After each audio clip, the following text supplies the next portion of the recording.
Saya itu melihat begini ya, buat kita itu yang pengusaha itu yang paling tidak suka itu adalah ketidakpastian. Kalau Anda menyatakan ini 1 tahun yang lalu bahwa kita akan ada cuti-cuti hari kejepit, kita bisa membuat satu rencana yang baik. Hampir semuanya begitu. Karyawan kita bisa membuat rencana, dia mau libur dan lain-lain. Tapi kan sekarang ini baru 1 minggu sebelumnya kita tiba-tiba dikasih tahu seperti beginian. Yang begini-begini ini pengusaha itu melihat ya ketidakpastian di Indonesia itu. Itu yang membuat kita itu selalu menakutkan dan ini yang menurut saya yang juga dilihat oleh investor-investor. Kita punya ketidakpastian, ketidakpastian ini semuanya yang menambah kos dan lain-lain. Kalau Anda katakan mengenai pariwisata diuntungkan, saya punya hotel banyak di mana-mana sekarang tidak ada tuh kenaikan daripada orang mau tinggal di tempat kita. Kalau tiba-tiba begini mana bisa semua itu terjadi. Jadi semua itu kita harus plan selama 1 tahun ini. Kalau mau bikin cuti ya kasih tahu sama kita jauh sebelumnya. Jadi kita bisa bersama-sama mempersiapkan diri. Jangan begini caranya menurut saya ya. Sebab kalau pengusaha ya dan investor itu selalu melihat ketidakpastian itu. Dan di sini kelemahan kita di Indonesia ini ketidakpastian itu. Ya, baik di hukumnya maupun yang tiba-tiba ini terjadi ya. Kan yang kita merasakan yang rugikan kita di sini ya toh. Kalau pegawai negeri saya pikir nggak ada soal, dia digaji tetap aja. Tapi kita harus bayar dan karyawan kita juga juga yang mengeluh. Banyak juga yang tidak mau dikasih cuti seperti kita karena mereka merasa mereka nggak siap kok semuanya ini untuk cuti bersama dan lain-lain ini ya toh. Jadi kalau dibilang pariwisata untung, saya pikir coba dihitung nanti berapa untungnya. Pasti lebih banyak ruginya daripada untungnya daripada apa yang kita lihat sekarang ini. Ya restoran-restoran mungkin sekali-sekali penuh dan lain-lain. Tapi semua dalam situasi penurunan ini menurut saya janganlah bikin kebijakan-kebijakan yang tiba-tiba. Itu aja yang saya minta kepada pemerintah. Ya sudah terjadi ya sudah. Tapi kan kita selalu membuat yang begini-gini yang ngaget-ngagetin semua ini di dalam bidang ekonomi kita. Dan ini yang harus dihitung secara benar. Ya, dan disiapkan dengan baik, diplan dengan baik. Dan ini sama-sama kita implementasikan. Jangan yang begini-begini yang sering-sering terjadi, jadi kita juga capek kalau begini terus terjadi. Saya Baik. rasa itu aja dari saya. Baik, Pak Sofyan, tadi Pak Banjaran menyampaikan diperlukan insentif juga bagi pengusaha yang terdampak karena adanya cuti bersama yang mendadak ini. Menurut Anda, apakah memang insentif ini bisa menopang kerugian dari segi kos yang tadi Anda sampaikan ini sebenarnya banyak penambahan biaya atau memang dibutuhkan insentif tertentu?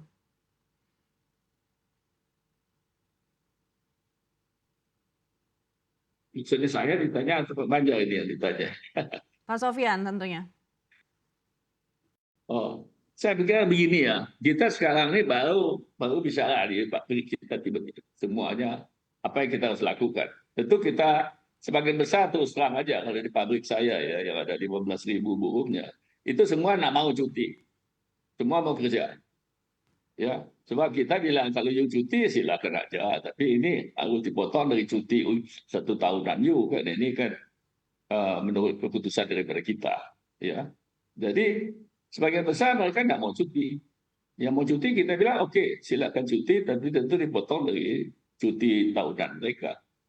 Tapi sebagian besar karena sudah ada planning itu semua, ya sebagian besar nggak cuti di kita. Tapi bahwa seperti Anda katakan bukan para wisata. Saya pikir yang paling menguntungkan itu tentu pemerintah yang nggak usah kerja tapi dibayar gaji terus, tidak di swasta.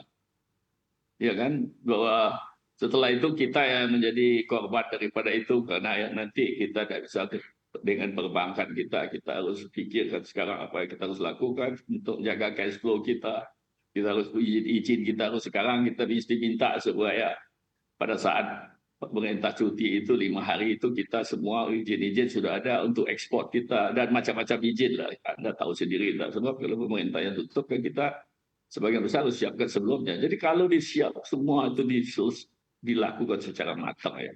Saya pikir kita tidak akan ngeluh dah. Kita sama-sama lah cari untungnya di mana, dari menutup ruginya di mana. Tapi kalau seminggu sebelumnya you dikasih tahu kita, ya kepala pusing kita. Ya, tapi ini kan kita tidak bisa apa-apa sebagai pemerintah, kita harus ikut aja dan Kalau perlu cuma dukung-dukung aja. Ini yang paling saya nggak suka gitu. Ya terserah aja. Baik, kita beralih ke Pak Banjaran. Pak Banjaran, tadi Pak Sofyan menyampaikan ketidakpastian ini akan berefek pada investor, terutama di jangka panjang juga. Begitu. Anda menilai apakah ini artinya potensi dana asing yang keluar dari Indonesia ini akan lebih besar lagi karena banyaknya keputusan cuti bersama mendadak ini?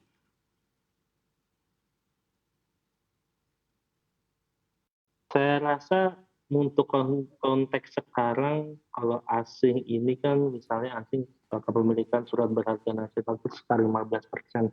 Ini jauh berbeda dari dulu era taper tantrum yang sangat besar. Dan kalau melihat dari tren dalam 1 tahun ini, mungkin belum sampai genap 1 tahun, ini memang kita memiliki rate yield yang cukup kompetitif untuk bagaimana asing itu cukup comfortable. Tapi memang ini masih dalam tahap di surat berharga ataupun di financial market. Mungkin yang masih menjadi catatan adalah bagaimana kita bisa mendrive lebih banyak lagi investasi secara langsung, terutama institutional investor ya, investasi langsung dan institutional investor yang long term untuk bisa berinvestasi di Indonesia.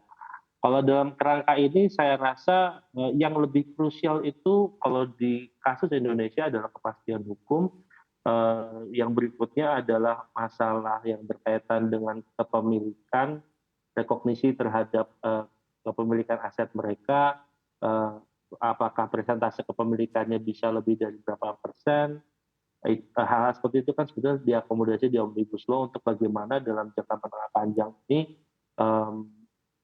Indonesia dapat mengattract investasi lebih panjang, lebih jauh. Dan memang tadi juga sempat disebutkan oleh Pak Sofyan, dalam konteks ini Indonesia, even selama pandemi, kita masih belum menjadi pilihan utama untuk direct investment, walaupun memang angkanya peningkatannya luar biasa, tapi memang ada hanya di beberapa sektor yang sifatnya commodity based seperti nikel dan lainnya. Masih ada catatan-catatan bagaimana kita bisa mengkoneksi dengan global value chain. Dan saya rasa dalam konteks ini saya masih berpemahaman bahwa kita masih perlu menemukan formula, dan saya rasa Omnibus Law one of it. Omnibus Law sektor keuangan is another part of it, tapi memang penyederhanaan di sisi birokrasi itu adalah hal yang perlu dikonsider lebih jauh. Mengcreate institusi yang kuat. Karena tadi juga disebutkan oleh Pak Sofyan, bagaimana proses perizinan ini, mungkin izin usaha satu pintu sudah ada, tapi izin-izin lainnya ini yang kontraproduktif memang harus bisa disederhanakan. Tapi dalam konteks lain, saya melihat memang kita berada dalam proses transisi di mana kalau dari proses industrialisasi kan kita mengalami namanya deindustrialisasi, di mana output dari dunia industri itu menurun, hanya bertahan di Jawa saja. Di Sumatera bisa sekitar 30% menurun in the last 10 years. Dan kalau melihat data terakhir, kita memang bergeser kembali kepada agricultural dan service base. Nah, dalam konteks bagaimana kita bisa meningkatkan nilai tambah, kita juga harus berpikir bagaimana sebetulnya investor ini bisa masuk kepada proyek-proyek strategis nasional yang dapat memberikan nilai tambah dan memastikan tadi productivity ini jalan.